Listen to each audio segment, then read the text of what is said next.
বিসমিল্লাহির রহমানির রহিম قال رب اشرح لي صدري ويسر لي أمري واحلل عقدة من لساني يفقه قولي আলিফ লাম মিম। এটা সেই কিতাব, মহান কিতাব, যাতে কোনো সন্দেহ নেই। মুত্তাকিদের জন্য এটা হেদায়েত, যারা অদৃশ্য বিষয়গুলোতে বিশ্বাস স্থাপন করে এবং যথাযথভাবে আল্লাহর সাথে সংযোগ প্রতিষ্ঠা করে এবং আমি তাদেরকে যে রিজিক দিয়েছি তা থেকে ব্যয় করে। যারা তোমার প্রতি যে কিতাব নাজিল করা হয়েছে এবং তোমার পূর্বে যেসব কিতাব নাজিল করা হয়েছিল তা বিশ্বাস করে, আর আখিরাতের প্রতিও যারা সুনিশ্চিতভাবে দৃঢ় বিশ্বাসী, তারাই তাদের রবের নির্দেশিত সত্যিকারের হেদায়েতের উপর রয়েছে এবং তারাই সফল কাম। নিশ্চয়ই যারা কুফরি করেছে তুমি তাদেরকে সতর্ক করো কিংবা না করো, তাদের জন্য একই কথা, তারা বিশ্বাস করবে না। আল্লাহ তাদের অন্তর ও কান সিলমোহর আঙ্কিত করে দিয়েছেন এবং তাদের চোখে রয়েছে অদৃশ্য পর্দা, আর তাদের জন্য রয়েছে ভয়ানক শাস্তি।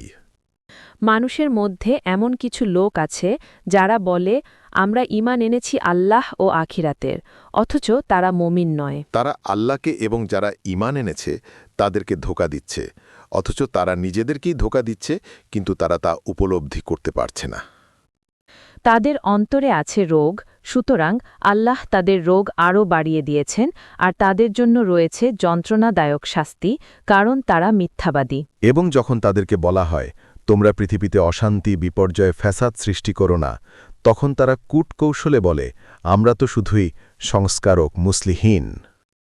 সাবধান, জেনে রাখো, নিশ্চয়ই তারাই অশান্তি সৃষ্টিকারী, কিন্তু তারা তা বুঝতে পারে না। এবং যখন তাদেরকে বলা হয় তোমরা অন্য লোকেরা যেমন ঈমান এনেছে তোমরাও তেমনি ঈমান আনো, তখন তারা বলে আমরা কি নির্বোধের মতন ঈমান আনব?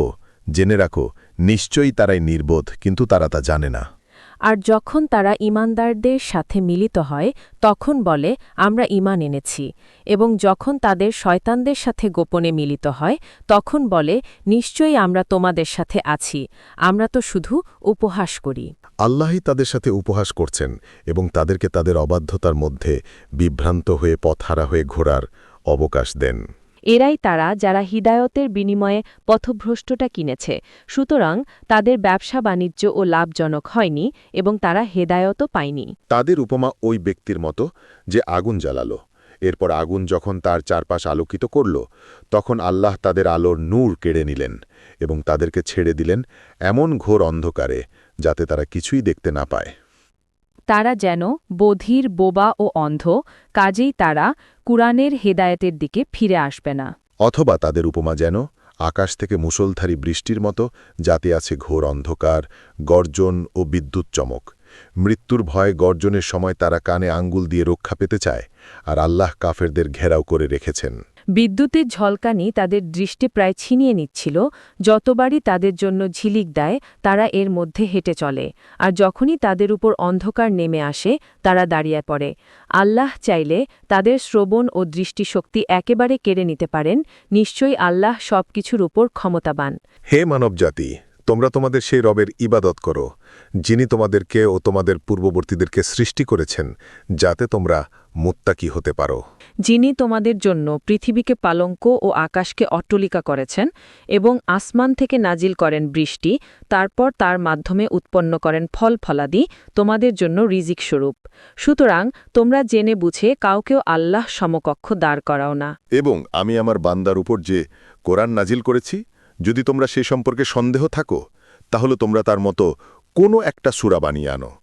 আর সত্যবাদী হলে তোমরা আল্লাহ ছাড়া নিজেদের সাহায্যকারী সাক্ষীদের ডেকে নাও। তারপরও যদি তোমরা তা করতে না পারো, আর এটা তো নিশ্চিত যে তোমরা তা কখনো করতে পারবে না, তবে সে দোজখের আগুন থেকে রক্ষা পাওয়ার চেষ্টা করো, যার জ্বালানি হবে মানুষ ও পাথর, যা প্রস্তুত করা রয়েছে কাফিরদের জন্য। যারা ঈমান এনেছে ও কর্মকে সংশোধন করেছে, তুমি তাদেরকে সুসংবাদ দাও যে তাদের জন্য রয়েছে জান্নাতসমূহ, যার পাদদেশে প্রবাহিত হবে ঝর্ণাধারা। যখনই তাদেরকে জান্নাত থেকে কোনো ফলমূল খেতে দেওয়া হবে, তারা বলবে আমাদেরকে পূর্বে রিজিক হিসেবে যা দেওয়া হতো এ তো তারই মতো, আর তাদেরকে তা দেওয়া হবে সাদৃশ্য পূর্ণ করেই, এবং সেখানে তাদের জন্য রয়েছে পবিত্র সঙ্গী, আর তারা সেখানে চিরকাল বাস করবে। নিশ্চয়ই আল্লাহ মশা কিংবা তার চেয়েও ছোট কিছুর উপমা দিতে লজ্জাবোধ করেন না। সুতরাং যারা ঈমান এনেছে তারা জানে নিশ্চয়ই তা তাদের রবের পক্ষ থেকে সত্য। আর যারা কুফরি করেছে তারা বলে আল্লাহ কি উদ্দেশ্যে এ উপমা পেশ করছেন, তিনি এ দিয়ে অনেককে পথভ্রষ্ট করেন এবং এ দিয়ে অনেককে হেদায়েত দেন, আর এর মাধ্যমে কেবল ফাসিকদেরকেই পথভ্রষ্ট করেন। যারা আল্লাহর সঙ্গে সুদৃঢ় অঙ্গীকার করার পর তা ভঙ্গ করে এবং যে সম্পর্ক অক্ষুণ্ণ রাখার নির্দেশ আল্লাহ করেছেন তা ছিন্ন করে এবং পৃথিবীতে অশান্তি সৃষ্টি করে, তারাই ক্ষতিগ্রস্ত। কিভাবে তোমরা আল্লাহর সাথে কুফরি করছ, অথচ তোমরা ছিলে মৃত, প্রাণহীন, তারপর তিনিই তোমাদেরকে জীবিত করেছেন, অতঃপর তিনিই তোমাদেরকে মৃত্যু দেবেন, অতঃপর জীবিত করবেন, এরপর তারই কাছে তোমাদেরকে ফিরিয়ে নেওয়া হবে। পৃথিবীতে যা কিছু আছে তার সবকিছুই তিনি তোমাদের জন্য সৃষ্টি করেছেন। তারপর তিনি আকাশের প্রতি মনুসংযোগ করেন, অতঃপর 7 আসমানকে সাজিয়েছেন এবং তিনি সকল বিষয়ে মহান জ্ঞানী। এবং যখন তোমার রব ফেরেশতাদের বললেন যে নিশ্চয়ই আমি জমিনে খলিফা নিয়োগ দেব, তারা বলল, আপনি কি সেখানে এমন কাউকে সৃষ্টি করবেন যে অশান্তি সৃষ্টি করবে এবং রক্তপাত ঘটাবে?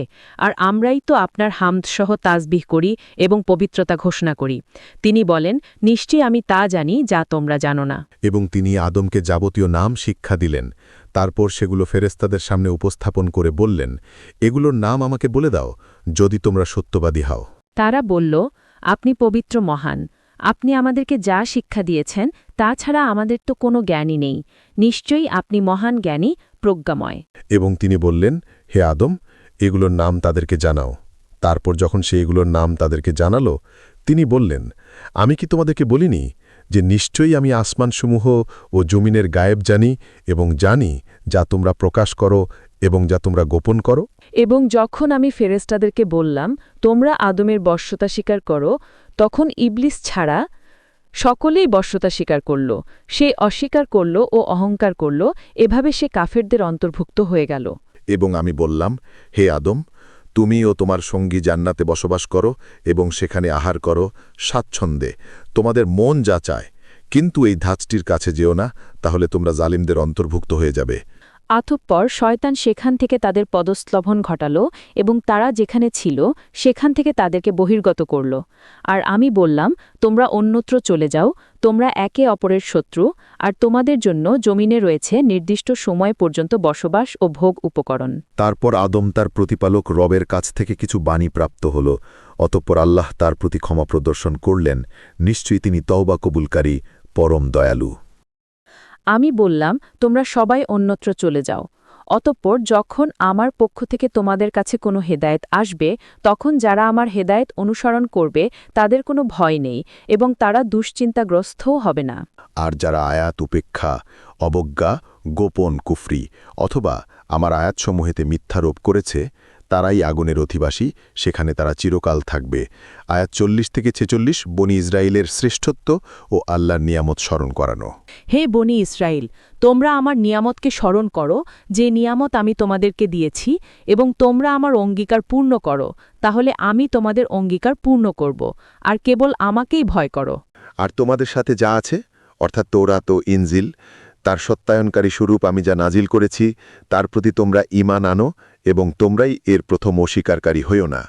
আর তোমরা আমার আয়াতসমূহ সামান্য মূল্যে বিক্রি করো না, আর তোমরা শুধু আমারই সতর্কতা, সাবধানতা বা তাকওয়া অবলম্বন করো।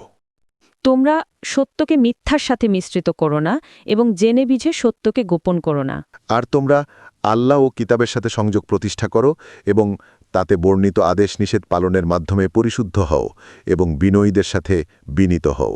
তোমরা কি মানুষকে সুন্দর ব্যবহার সদাচরণের নির্দেশ দিচ্ছ আর নিজেদের কি ভুলে যাচ্ছ? অথচ তোমরা কিতাব পাঠ করো। তোমরা কি তবে বোঝো না? আর তোমরা ধৈর্য ও সংযোগের মাধ্যমে সাহায্য চাও, নিশ্চয়ই তা বিনয়ী ছাড়া অন্যদের জন্য কঠিন। যারা নিশ্চিত বিশ্বাস করে যে তাদের রবের সঙ্গে তাদের সাক্ষাৎ ঘটবেই এবং তারই দিকে তারা ফিরে যাবে,